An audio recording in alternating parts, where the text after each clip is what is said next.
یقیناً دجال کے بارے میں ہم سب کے ذہنوں میں بہت سے سوالات گردش کرتے رہتے ہیں کہ دجال کیسے پیدا ہوا اور اس کے ماں باپ کون تھے اور اس کی بیوی کون تھی۔ دجال کے بارے میں بہت سے علماء کرام کا خیال ہے کہ وہ ایک انسان ہے جو حضرت ابراہیم علیہ السلام کے دور میں موجود تھا، اور اللہ نے شیطان کے ساتھ ساتھ دجال کی موت کو بھی ایک مدت تک ملتوی کر دیا۔ یہی وجہ ہے دجال آج تک زندہ ہے۔ لیکن آج وہ کہاں ہے اور وہ کب ظاہر ہوگا؟ تو اس کے بارے میں حدیث میں یہ ملتا ہے کہ دجال کو ایک نامعلوم جزیرے میں قید کیا گیا ہے جس کا علم اللہ کے سوا کسی کو بھی نہیں ہے۔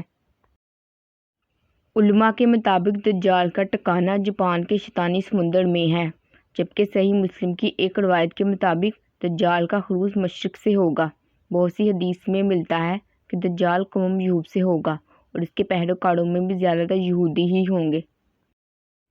اگر عیسائیت کی لوک داستانوں کو سنیں تو ان میں دجال کا ذکر کچھ اس طرح ملتا ہے کہ دجال ایک ایسے گھر میں پیدا ہوگا جس گھر کے رہنے والے انتہائی نیک اور ایماندار ہوں گے۔ یہ خاندان یعنی اس کے والدین سالوں سے بیٹے کی دعا کر رہے ہوں گے اور پھر اللہ ان کے ہاں بیٹا پیدا کرے گا جو دجال ہوگا۔ یہودی دجال کو اپنا مسیحا قرار دیتے ہیں۔ آج کے دور میں یہودیوں کے مطابق ان کا مسیحا یعنی نجات دہندہ یہودی ہوگا۔ ان کے مطابق دجال حضرت داؤد علیہ السلام کے شاہی خاندان سے ہوگا اور تخت داؤد کا جانشین ہوگا۔ وہ عام انسانوں کی طرح پرورش پائے گا، لیکن وہ غیر معلومی اور بہت سی پراسرار طاقتوں کا حامل ہوگا۔ یہودی علماء کے مطابق وقت مقررہ سے پہلے خود دجال کو بھی علم نہیں ہوگا کہ وہ یہودی قوم کا نجات دہندہ اور خدا کا منتخب کردہ ہے۔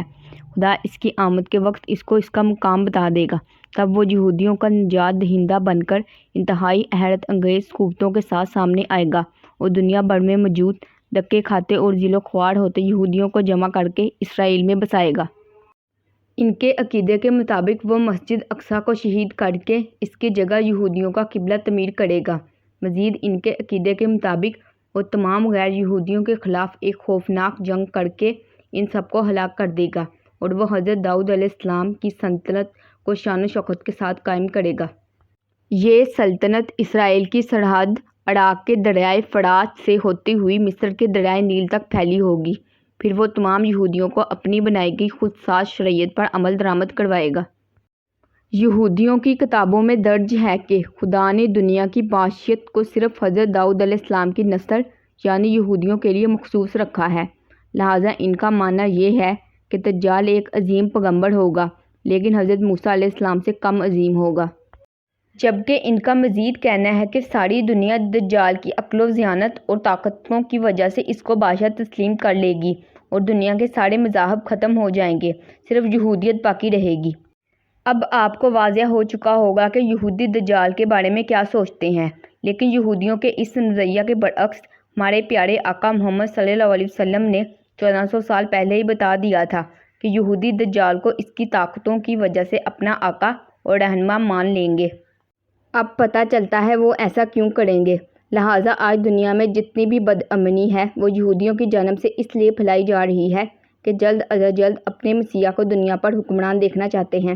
اسرائیل کا قیام بھی دجال کے استقبال کی پہلی باقاعدہ تیاری کی وجہ سے ہے۔ یہودی دجال کو ایک خوبصورت اور خوبرو نوجوان مانتے ہیں، لیکن اسلام کے نزدیک دجال ایک بدصورت اور کانا شخص ہوگا۔ اس کے بال گھنگھرالے ہوں گے جیسے اس کے سر سے سانپ لٹک رہے ہوں۔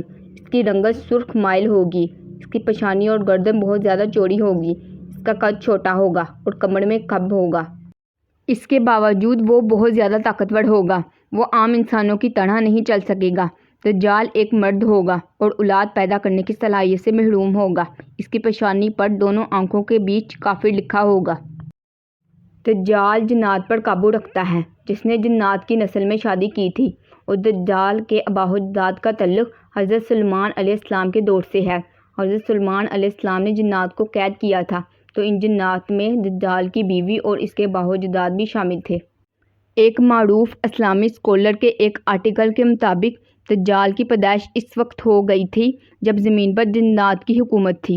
ان کا کہنا ہے کہ دجال انسان، جانور اور جن کے ملاپ سے وجود میں آیا تھا، اور پھر جب اللہ نے انسانوں کو زمین پر بھیجا تو فرشتوں نے اللہ کے حکم کے مطابق جنات اور انسانوں کے درمیان ایک پردہ قائم کر دیا جس سے انسان اور جنات کی دنیا الگ الگ ہو گئی۔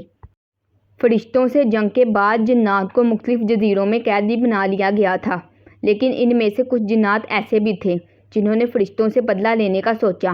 یہ وہ وقت تھا جب ایک جن نے ایک انسان سے جنسی ملاپ کرنا چاہا، لیکن وہ ان دو مخلوقات کے درمیان حائل پردے کی رکاوٹ کی وجہ سے ایسا کر نہ پایا۔ اسی دوران جساسہ نامی ایک اور مخلوق جو کسی جانور کے نسل سے تھی، اس نے ان دونوں کے درمیان اولاد کے حصول کے لیے خود کو پیش کیا۔ اس طرح ایک تیسری مخلوق پیدا ہوئی جسے دجال کہا جاتا ہے۔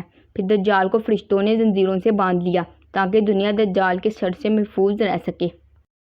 دجال ایک قسم کی انوکھی مخلوق ہے جس کو جساسہ کے ذریعے تمام خبریں ملتی رہتی ہیں، کیونکہ جساسہ ایک ایسی مخلوق ہے جو زمین اور سمندر سمیت ہر جگہ پر رہ سکتی ہے۔ بہرحال اس آرٹیکل میں کتنا سچ ہے یہ تو صرف اللہ ہی بہتر جانتا ہے، مگر جساسہ کے متعلق ہمیں صحیح معلومات اس واقعے سے ملتی ہے جس میں حضرت تمیم داری رضی اللہ عنہ نے دجال سے ملاقات کا پورا واقعہ آپ صلی اللہ علیہ وسلم کو بتایا تھا۔ آپ صلی اللہ علیہ وسلم نے دجال کا ذکر فرمایا کہ اس کے ظہور سے پہلے 3 قحط پڑیں گے۔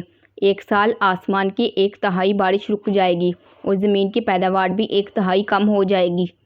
دوسرے سال آسمان کے 2 حصے کی بارش رک جائے گی اور زمین کی پیداوار 2 حصے کم ہو جائے گی، اور تیسرے سال آسمان سے بارش بالکل نہیں برسے گی اور زمین کی پیداوار بھی کچھ نہیں ہوگی، حتیٰ کہ جتنے بھی حیوانات ہیں، خواہ وہ جگڑ والے ہوں یا ڈیرے سے کھانے والے، سب ہلاک ہو جائیں گے۔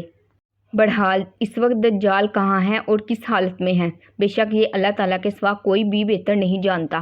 آخر میں اللہ سے یہ دعا ہے کہ اللہ ہمیں اور ہماری آنے والی نسلوں کو اور تمام امت مسلمانیوں کو دجال کے فتنے سے محفوظ رکھے، آمین۔